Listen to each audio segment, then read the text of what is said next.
Kia ora koutou. It's now 10 o'clock, so we'll get started as others continue to join us. Firstly, I'd like to welcome you all to today's Zoom. Ko Samuel Ahau. I am the manager for the markets team here at the Climate Change Commission.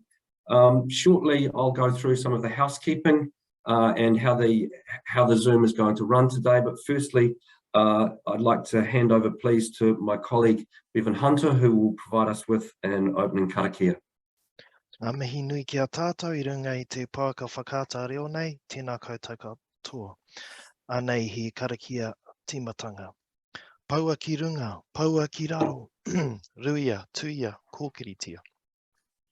Kia mau, kia u, kia ora ai. He pikinga ki te rangi, kia tū I taiao, he pau I hora, he pau a rangi, kia hora a papa, haumi e hui e, taiki e. Taiki. Okay.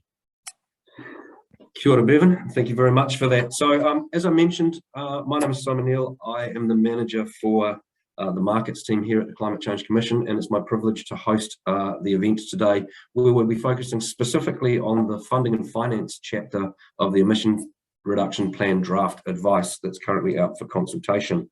So throughout the webinar today, we'll have both the cameras and microphones off.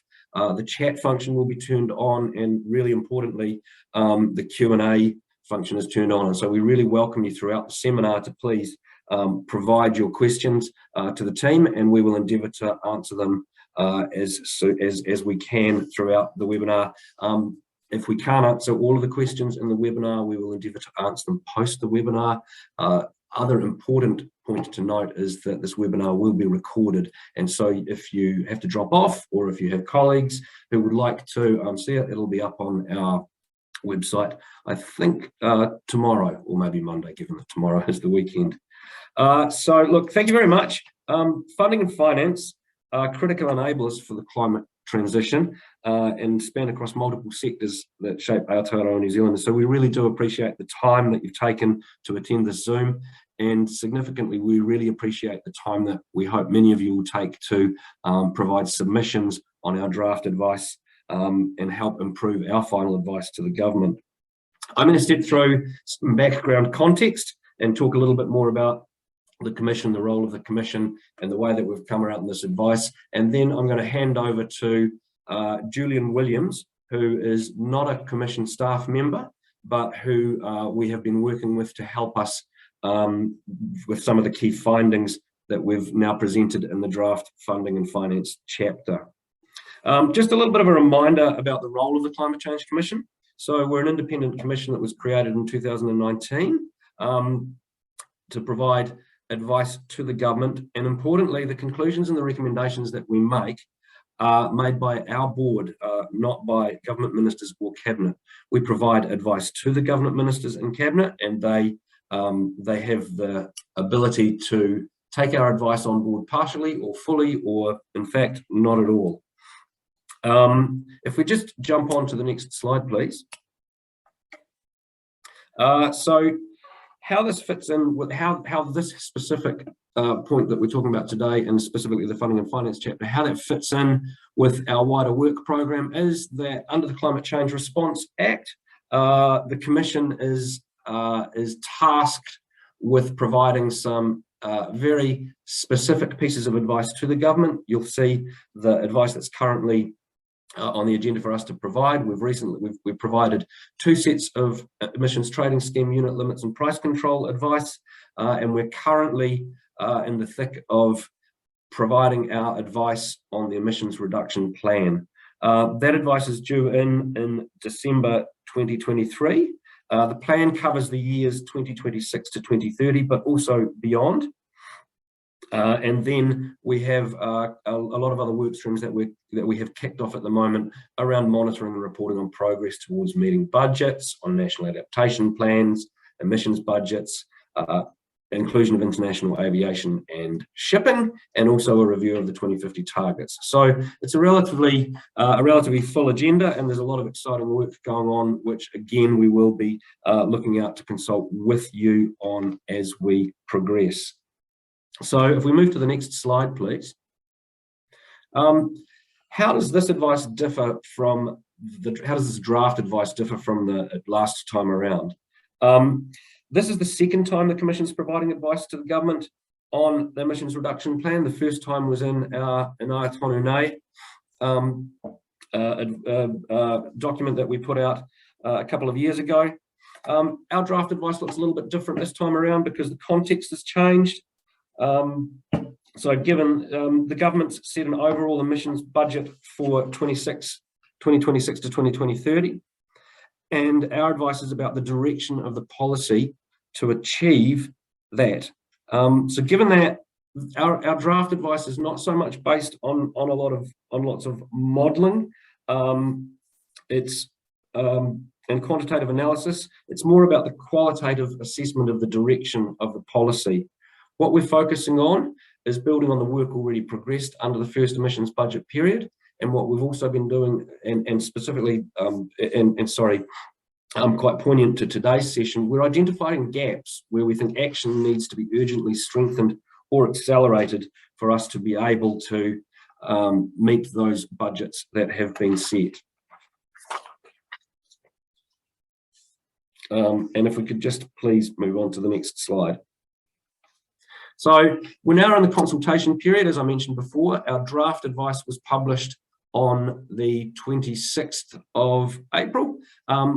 The draft advice is now out for consultation. The consultation period opened on the 26th. It runs for 8 weeks and will close on the 20th of June.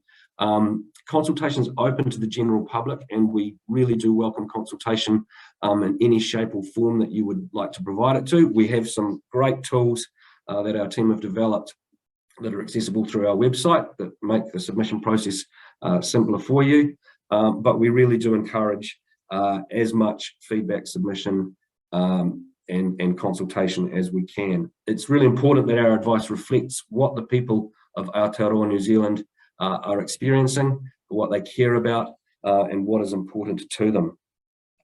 So if we move on to the next slide and look at the key areas of focus, what we're looking at a cross-cutting enabler sort of focus rather than looking at individual sectors.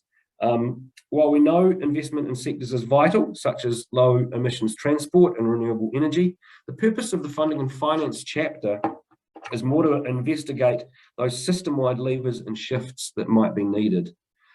During the Aotearoa submissions called for a greater focus on how the transition to low emissions will be financed.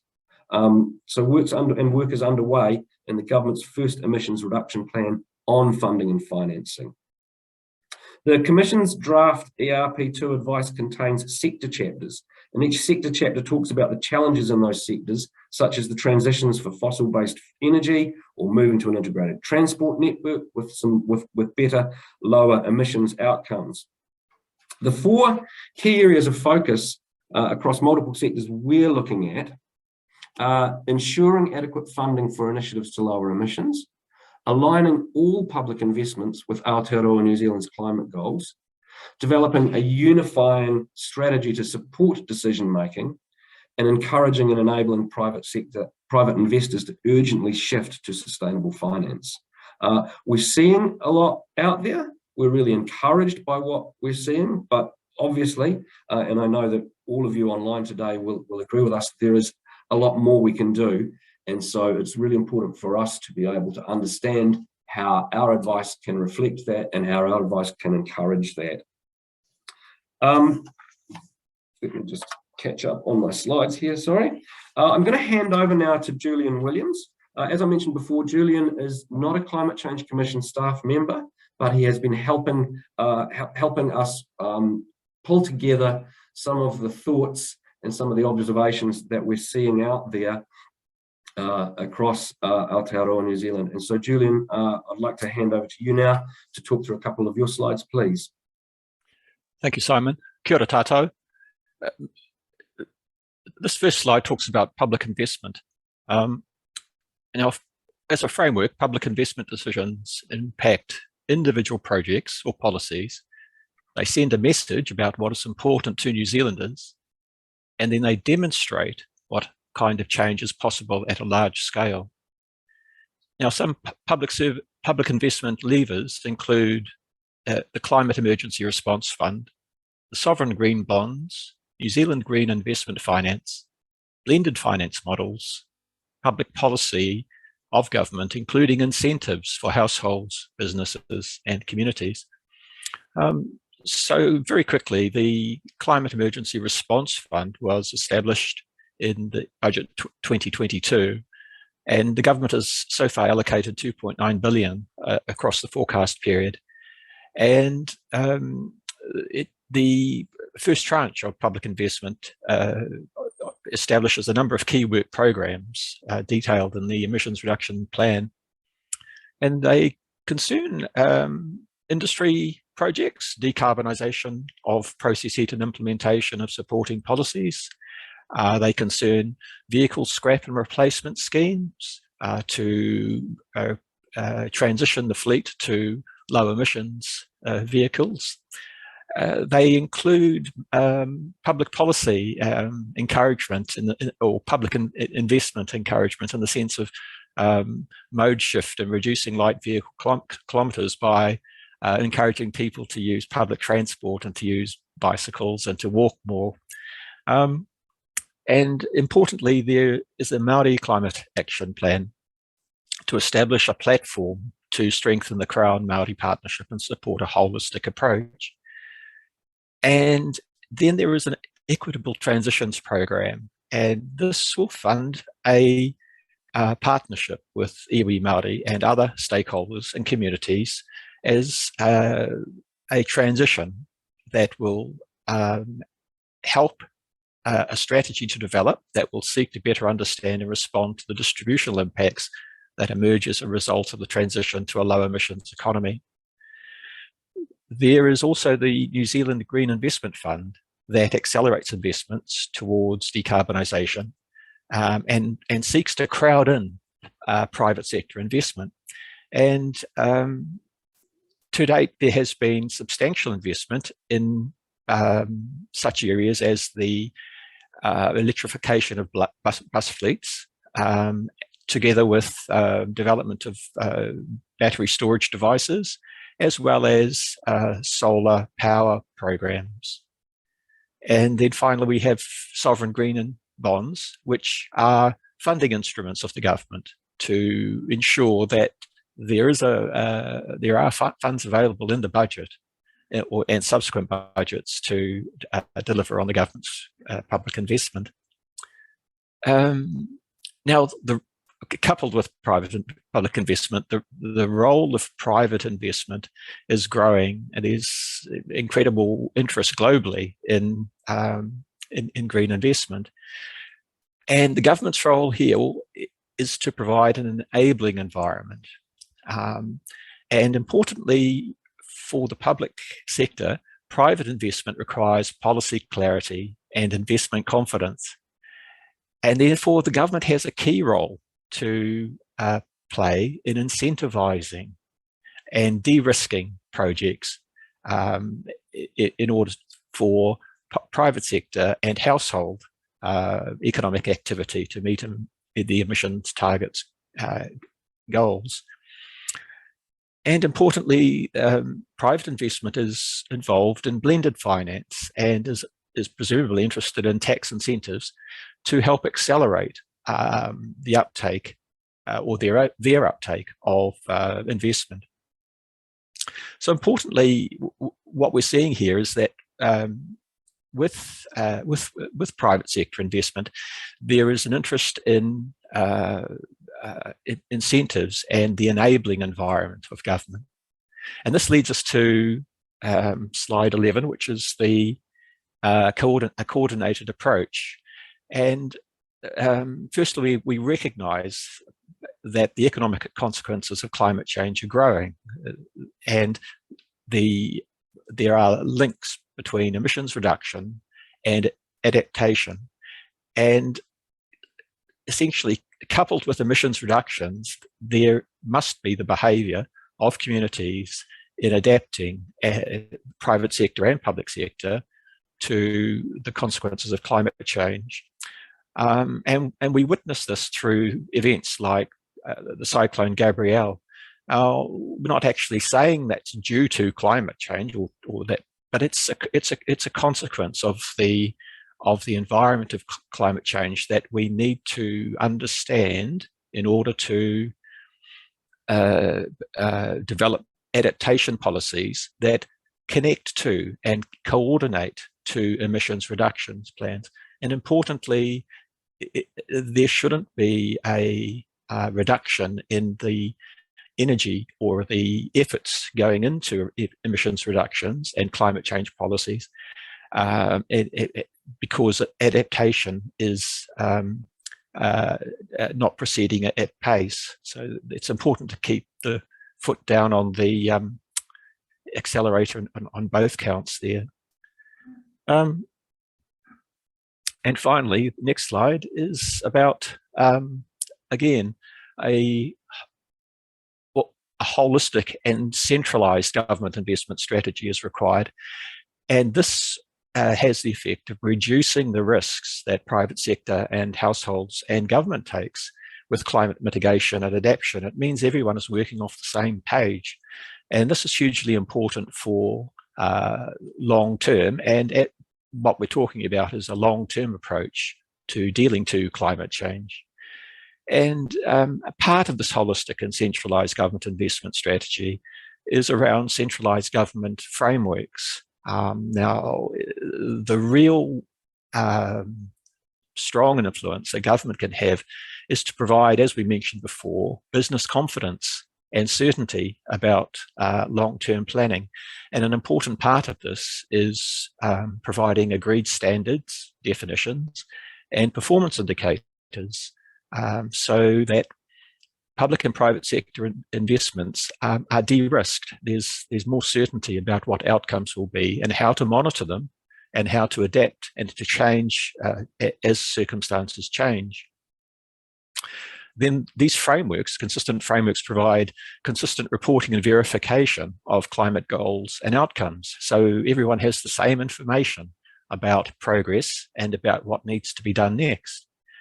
And monitoring and evaluation, improved tracking, reporting and dissemination of best practices helps to share the information and the learnings. So that's really important. And local governments are important in the sense that central government needs to connect to what's happening in particular locations and for particular communities. And local government will have competing priorities. And so it's important to include local government in the centralised planning and so on. So thank you, everyone. And I'll hand back to Simon now.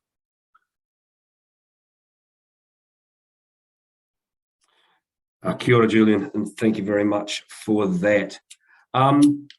Obviously, throughout our submission and throughout our draft advice, the real focus is on making sure that we put people at the centre of everything that we're looking at and doing. And in fact, sound funding and finance decisions in Aotearoa New Zealand must include consultation with iwi Māori and a consideration of the Te Ao Māori approaches to both investment and emissions reductions. As we all know, many Māori businesses incorporate social, cultural and environmental goals, often through an intergenerational lens into their business analysis.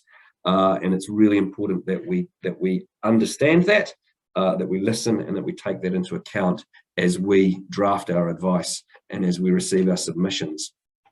As discussed in Chapter 5 of our submission, Whānai Tapuai, the Commission recommends that the government explore and implement a mechanism to allocate resourcing directly to iwi and to increase funding to Māori land owners.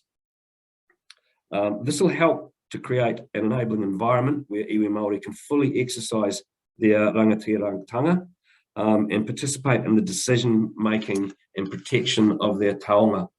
Māori businesses tend to centre outcomes increasingly attractive to investors, and these include a strong focus on sustainability, a strong focus on accessing and building people skills, on community development, on ethical production, and on social impact. And I think by learning, well, not I think, but collectively by learning both science and Aotearoa Māori, the government can develop a unique and effective climate funding and finance strategy for Aotearoa New Zealand. Community voice is vitally important to funding and finance decisions, as many of you on the call will know and take into account throughout your financing work. Direct public and private funding of community initiatives designed to tackle local inequities is crucial, as are place-based investments, which honour the uniqueness of the different raupu across Aotearoa New Zealand and, of course, our Pacific neighbours.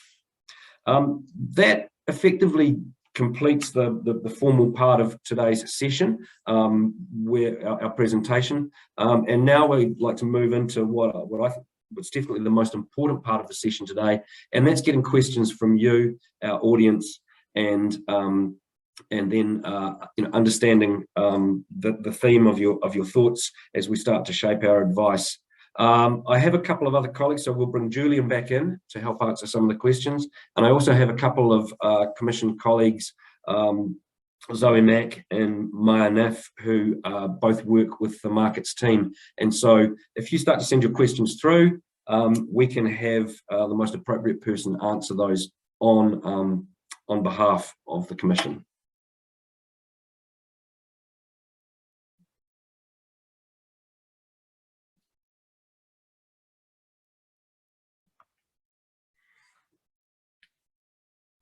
Okay, while we're waiting for a few questions to come in, I might just take the opportunity to remind you of the consultation process that we're going through at the moment. So this is one of many Zooms that we have on over the course of the next couple of weeks. We also have quite a few public engagement events across Aotearoa New Zealand. There's lots of different ways for you to put your submissions in, but the best way is to go directly to our website, look on there, and that will guide you towards a series of areas where you can look and submit your questions. We've got a question that's just come in here now. On specific sustainability issues such as nature conservation, is there a clear funding strategy in the existing public finance channels? Okay.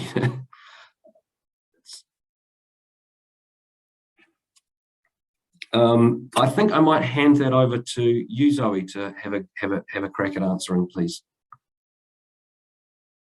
Kia ora, thanks, Simon. So this question's about public finance and diverting that to nature conservation. So I guess there's a couple of different ways we could answer this. So there are some measures such as the Green Infrastructure Fund, which can help, which has specific objectives, and that some of those relate to nature projects.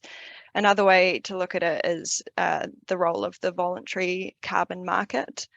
Yeah, so that is an area which needs permanence and additionality to make sure it can function to support nature outcomes.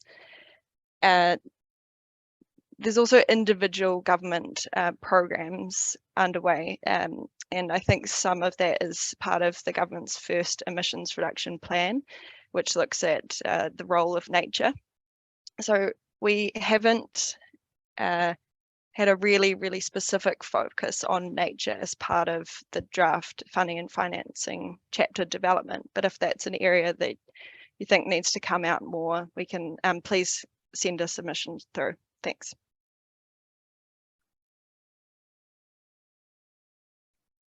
Thanks, Zoe. Another question that we've got here is, how come, so as I mentioned before, the funding and finance chapter is one of several chapters in our emissions reduction plan 2 draft advice.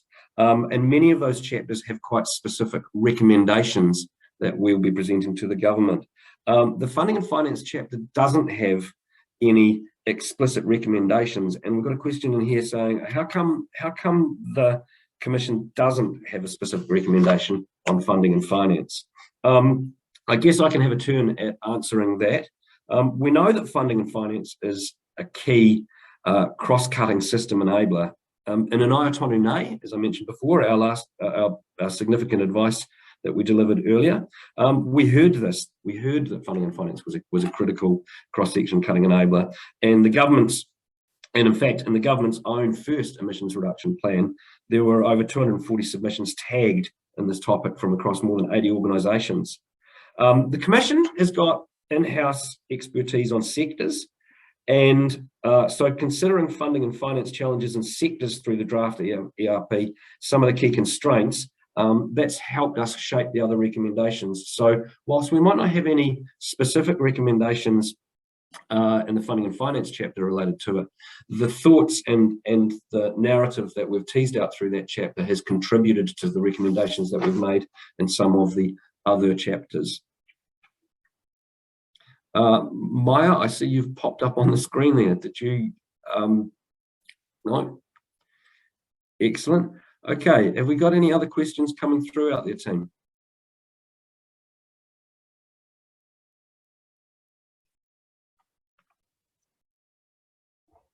Excellent, thank you very much. So another question that's come through here is, what is the Climate Change Commission's view on the main barriers for significantly increasing the scale and the impact of private finance for emissions reductions? How have these views been developed? And again, Zoe, I'll hand over to you to have the first crack at answering that question. And maybe Julian, if you could put some thought into it also. Kia ora, thanks. Yeah, Julian, if you want to answer anything on specific finance tools, I'll just talk a little bit about how the Commission's wider ERP work fits together. So one of the things that we've heard as a barrier for investment and driving finance into the climate transition is that regulatory uncertainty is a massive issue. So for instance, this is an example, but if an offshore wind project was to be considered, that doesn't have a really clear regulatory framework, and in order to drive investment into that and people to be assured that they can make the capital investment needed, that needs to be considered. So part of our advice in other chapters, which we've talked about in Open Zooms earlier this week, is sending out a clear message around the path for net zero and setting gross emissions reductions objectives. So quantities needed in emissions budget 2 and 3. And while that's not meant to get rid of some flexibility, at least it tries to drive outcomes. And then each of the sector chapters, you can have a read of those around what the main challenges are. But yeah, that's a big one we've heard. So I'll just leave that there. But I wondered if, Julian, you wanted to talk about any of the more financing system-wide barriers.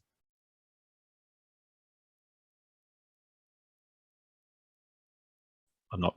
Yes. So thank you, Zoe. I think it's very easy when answering these questions to ask these questions. We forget the huge role a government has and its ability to affect large-scale changes from its policies and from its business as usual expenditure. So he mentioned some of these, but we don't often think how important they are. So as a real big driver of large-scale change, we have government procurement.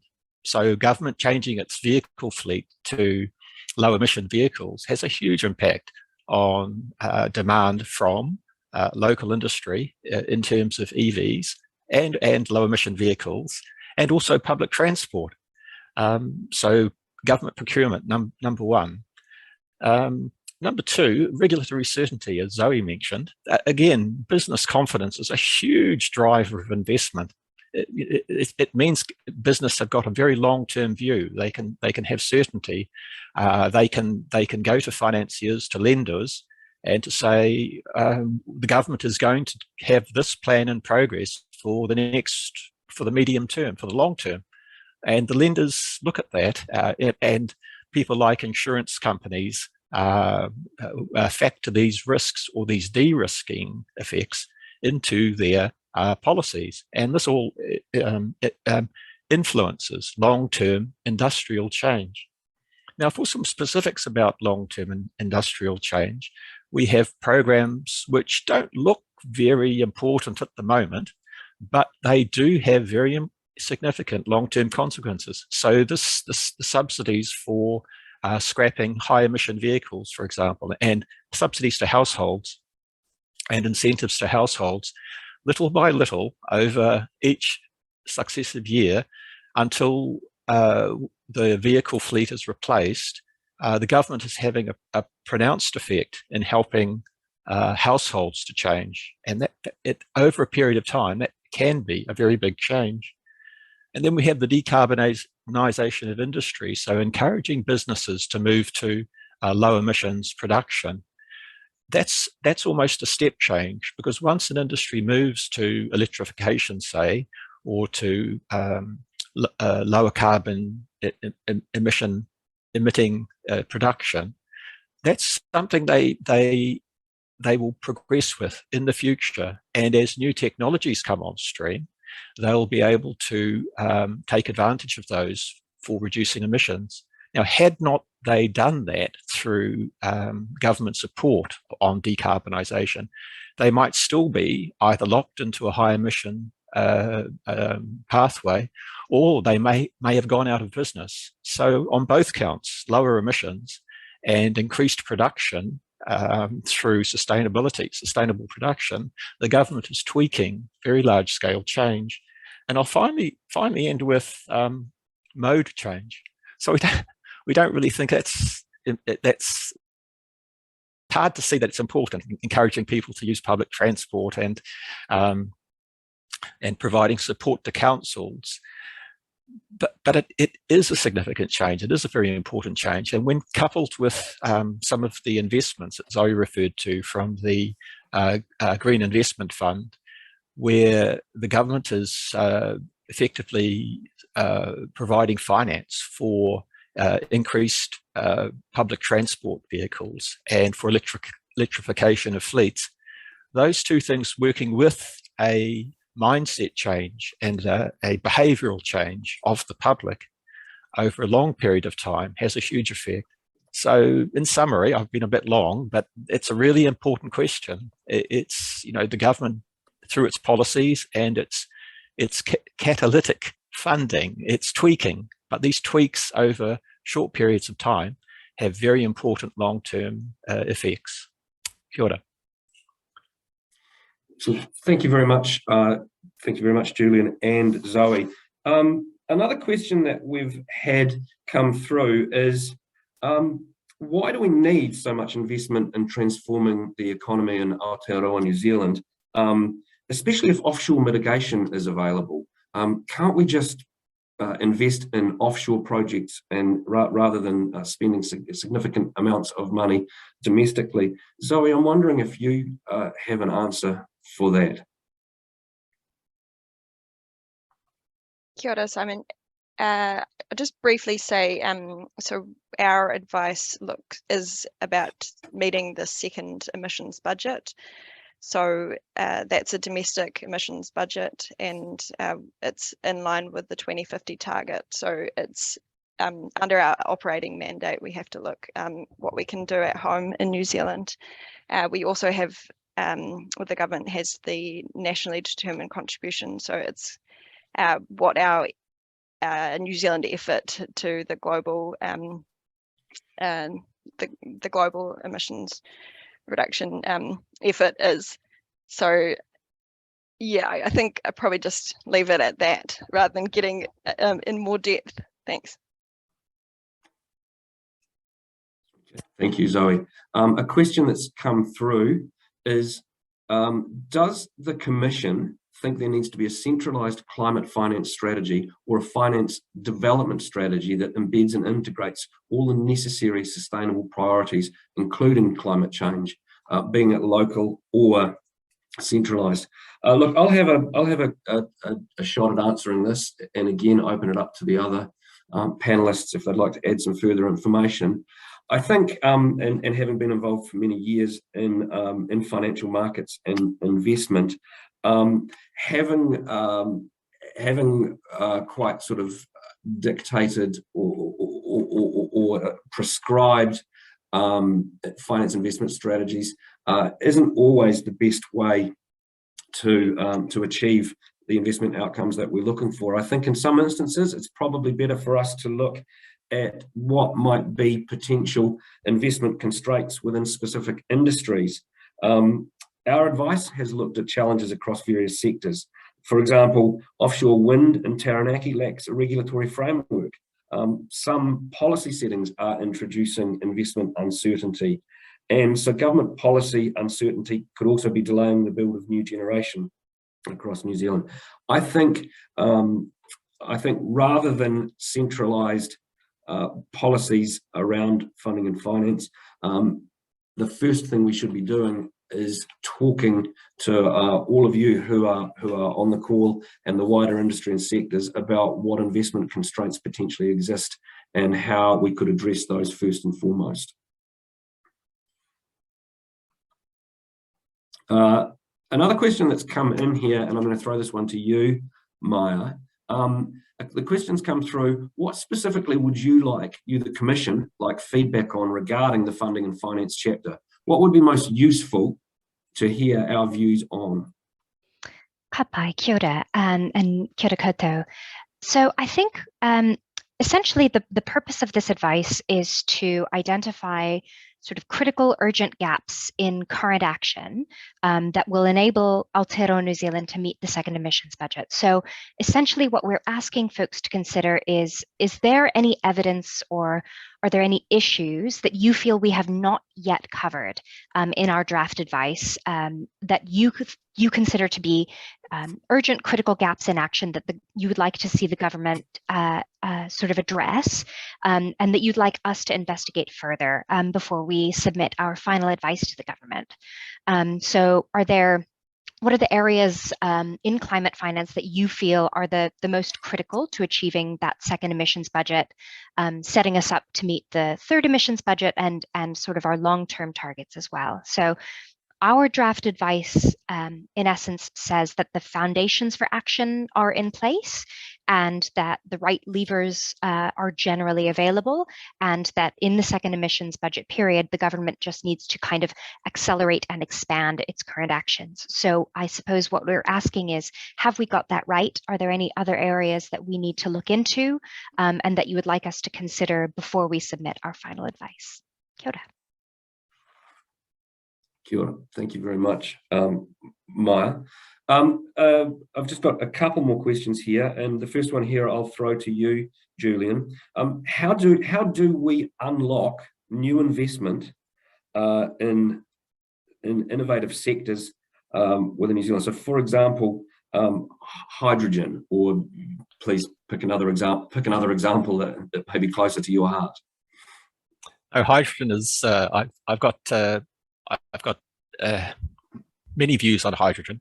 First of all, how to unlock investment in innovative technologies. So let's take hydrogen as an example. New Zealand can produce green hydrogen because we can generate hydrogen using hydroelectric power. So that's a big plus for global investment. Global investors, global investment funds who want to invest in something in a green technology that's going to be able to sustain our internal combustion technologies is huge. At the same time, it's a very risky investment from the perspective of technology, because hydrogen is a very dangerous material, so it's hard to transport. So what does that mean?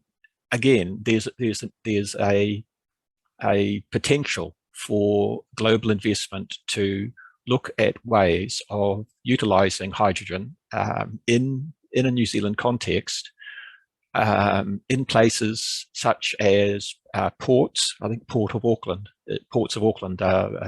trialling hydrogen technology. I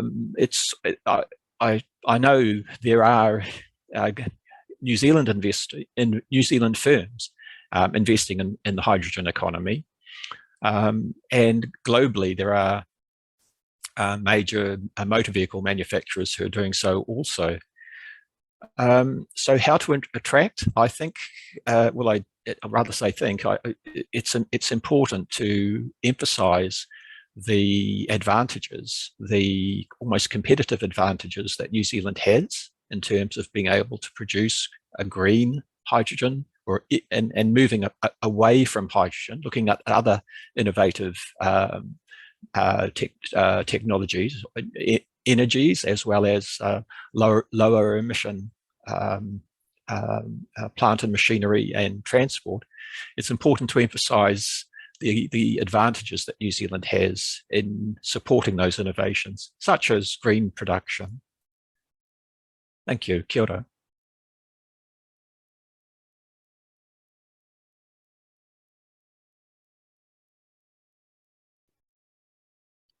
Simon, you're on mute. Had to happen. My apologies. You're right. It did have to happen. One of us had to do it at some point during the presentation. Thank you, Zoe. Look, we've talked through most of the questions, all of the questions that we've had come through today, and I thank you for sending those in. You are very welcome to send further questions through to us, which we will respond to as well. And again, I'd like to really thank you for your attendance today, and to remind you specifically of just how important it is for us to get your thoughts, your views, and your submissions into us. If you haven't been able to get your question posed properly today, please do email us and send it through. As I mentioned, this presentation will be available on our website, hopefully as soon as tomorrow, for you to share with others. I'd like to thank Julian for helping us prepare for today, and also to Zoe and Maya for popping on and answering questions that have come through. And I'd like to thank you all for coming online and joining us today. And with that, I'll hand over to Bevan, please, to close us out with a karakia. Tēnā koutou moa koutou whai wāhi I tēnei rā, anei te karakia whakakapi. Ka hiki te tapu, kia wātea ai te ara, kia tūruki ai I te ao mārama, haumi e hui e, tai ki. Thank you very much, everybody, and enjoy the rest of your days and the weekends ahead.